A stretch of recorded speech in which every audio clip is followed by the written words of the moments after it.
So usually step, pop, cut, bam. I can walk him around in the park, catch and just spin, come in. It's the same movement, right? I can cut him, bam. Another one, bam, bam, bam. Pop, there.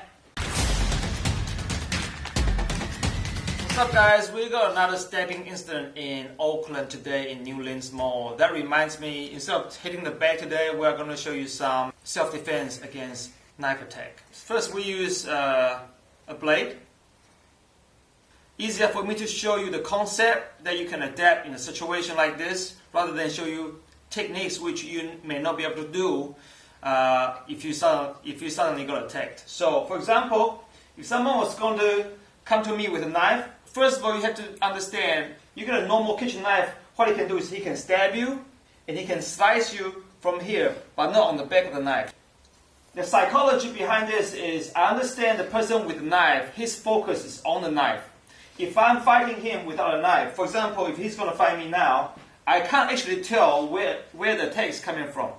The attack can come from here, it could be a knee, it could be a grab, it can be anything. However, if the person is holding a knife, that actually makes things easy because if I got a knife attacker, I know he's either going to slice me or cut me with a knife. So if his knife is pointing at me like that, immediately I know that's going to be a stab.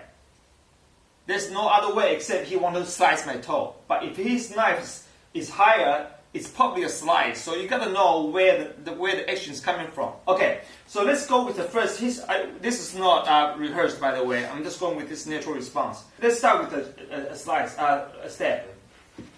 Okay, if it's a stab, be prepared to get stabbed when you are facing somebody with a knife because you can't always guarantee that you are faster than the guy. However, if I'm going to get stabbed or sliced, I got to make sure that he's going to cut me where it's less vulnerable. So if my hands are out here and he's going to cut me, stab or slice me, that's going to cut my veins open and the blood's going to burst out. I won't live very long after that. If I had to get cut, I'd rather he cut my muscle here. So not here, not the neck, and not inside here. That's where you'll bleed to death. So my hand will be down this way. If he has to cut me, it'll be on my forearm right here. Okay, that's what we learned in Christchurch Hapkido. We don't want to get sliced where it's going to burst our veins open. So here it comes again. If I have to turn my body, it has to be this way. If he has to cut me, it's not on the vital point. You come in, boom, I will stab. I will step in. From here, he becomes vulnerable, right? Let's go a bit faster. Pop, pop. Then I slice him. Pop. I will cut him. Pop. You feel that? Maybe not use the knife for this one because I don't want to cut him. This is soft. Pretend that's a knife. One more time. Step. Pop. Cut. Bam.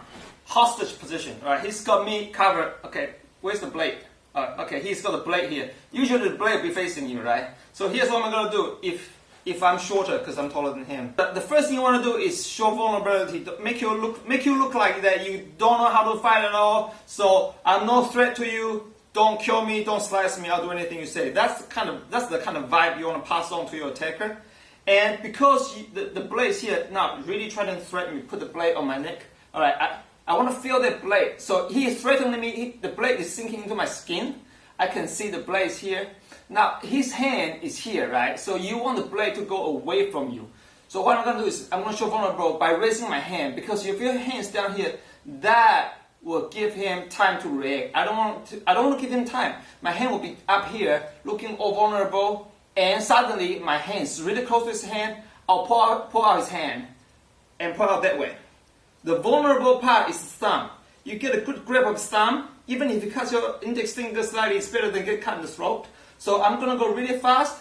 I will create a bit of space by sticking my hand to it and pull as hard as I can. Usually attack will pick people weaker than them, so just this wouldn't do it. I'm gonna pull, then I will take a step to the other side, grab, pull down here, step out, bam!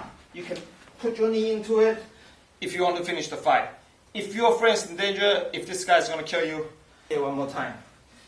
Try not to kill another person if you're able to, so pull from here, get out, and then step the thigh. pop, pop, pop, pop. That's a lot better than stepping into the guts, kill somebody. In a situation like this, you could be the attacker instead of him. You just never know how the judge is going to see it. Keep going. Like we did that, right? Yep. Bam, bam. And you're up against the wall. You usually want to back up, but if you start doing that, maybe a knife is coming to your face. So you got to be fast. So from here. Yeah, you feel that, right? So one more time. So usually, I can walk him around in the park because he's all like that.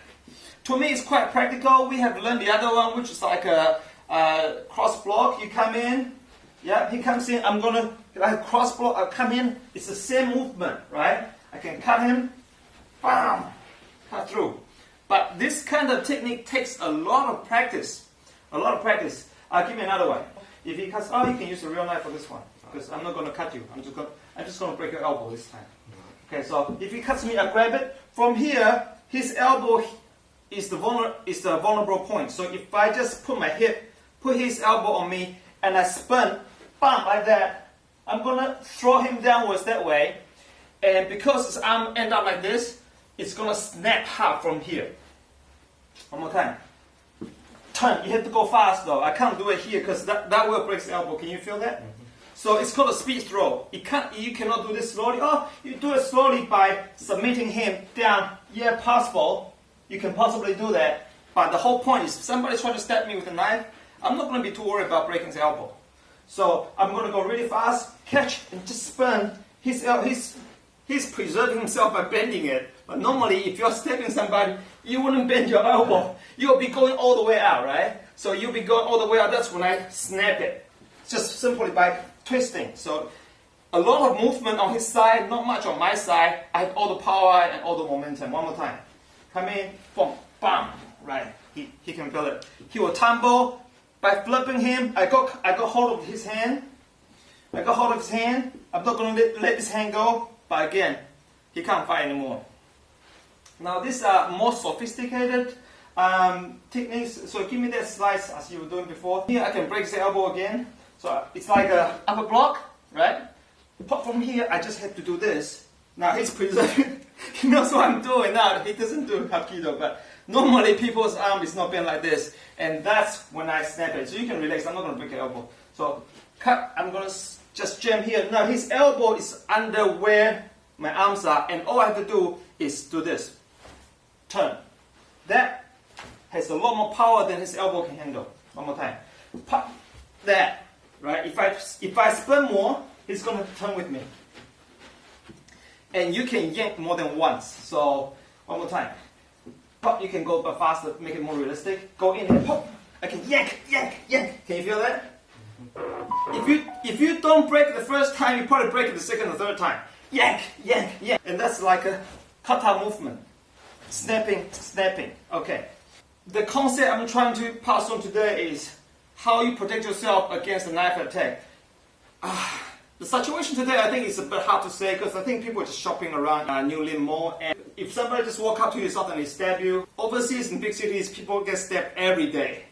In London, that's a big problem. So knowing how to defend yourself against knife attack when you're sober is probably a very useful skill. Even for a lot of black belts, suddenly when you hold a knife, they get pretty lost because we're used to fighting bare hand. Suddenly, someone with no skill pull out a knife. Doesn't matter what you do, Muay Thai, suddenly you get pretty lost because everything is here, right? You just can't block anything anymore. You can't check, you can't block. They can just slice you and stab you. So, if somebody comes to you with a knife, here's the concept I'll give you today. And if you're untrained, if you want to take anything home, think about this. Somebody's face you with a knife, okay? Usually people don't have a samurai sword. It's usually a kitchen knife, some sort of blade. If you have to protect yourself with muscles, not your vital points, okay? So cover yourself up, and usually it's good to show vulnerability. Make yourself look vulnerable. So if he's trying to fight me and I start going like this, I think that's like asking for trouble. I'd rather just go, oh, no. So he's going to relax, thinking, I'm just a sheep, I'm just a lamb, he's going to slice me. Make him relax so his movement become a lot more predictable, right? And as I show you, if the knife comes, don't make the knife, oh, you can try and step me. Step out of the way. What you don't want to do is step in where you might get hit or you might get cut. You don't want to go this way. I think it's quite dangerous.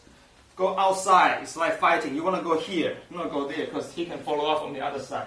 You want to go this way instead of the other way. So if I was grabbing him, the hand, and the knife started to swing towards me, you just never know how sharp the knife is. Some knife can slice paper, and that will be enough to cut you open. If you have to just turn it, just turn yourself. And if you're in the supermarket and you face somebody with a knife, grab anything. Like, if he's stabbing me, if he's got a knife, it's so dangerous, right? But as soon as I have this, it makes his job a lot harder. You can buy yourself a lot of time and escape. How do you feel now? He suddenly lost all his arsenals because I got an object. Yeah. Anything I can grab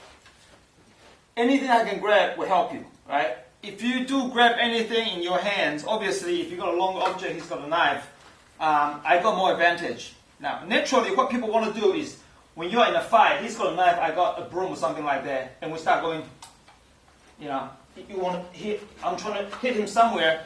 But remember, all his advantage is on that blade. So, don't do this or try to block the knife. Don't block it. Relax. Relax. Here's what I'm going to do. Come at me.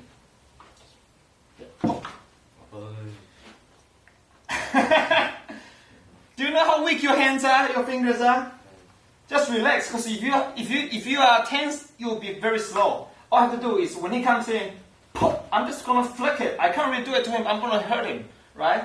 Pop, right. He's got some protection on his hand, and he has a real blade, right? So what I'm going to do is, I'm going to just relax, and he's going to try and stab me. And if I just do that, imagine that was his hand. The back of hand, the knuckle finger, it doesn't matter. I can just go and just whack him. I can just whack. Once you whack that hand 2 or 3 times, he's gone. Right? Something very important. If you can defend with the object in your hand, pick something that you can whack his hand with. Like, I picked this because it's probably easier to find in the supermarket. If you don't, then you can't find shoes, right? I'm just going to find anything I can find. Similarly, if you can find something that's hard in the supermarket or in the garage or whatever, pick something and think about whacking his hand with it, right? So hold it firmly, and when he comes, just whack that hand, whack the finger, whack the knife off. Then you won halfway there already, right? You can, after the knife's gone, then you can whack his head, whack his knee, and run. Just disable him. You can learn all the skills that I just taught you, but this will take a lot of practice. I mean, if I ask you to do any kind of lock, any kind of zip lock, come in, boom, boom, zip lock, this takes a lot of practice. People can't get it in 1 day or 2 days. Even if you practice today, you got it, but you don't practice for 6 months, you'll forget about it. Get something you can to block the knife. That will help you. In a knife attack situation, always remember his attention is on the knife as much as you are. So if you got hold of this knife, it paralyzes him for like 1 or 2 seconds. If you are fighting, for example, I got hold of one hand, his other hand is coming very quickly. It's just natural response. You grab my hand, I'm going to do something very fast. But a knife attack, not so much.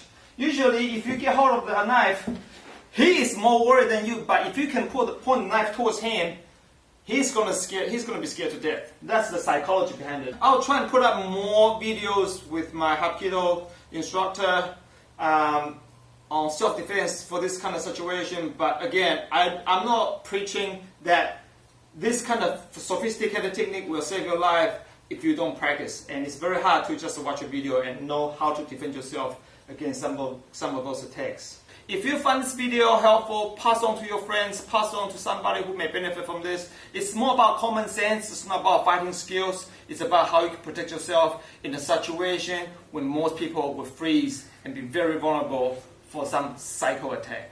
Alright guys, comment, subscribe, see you next time.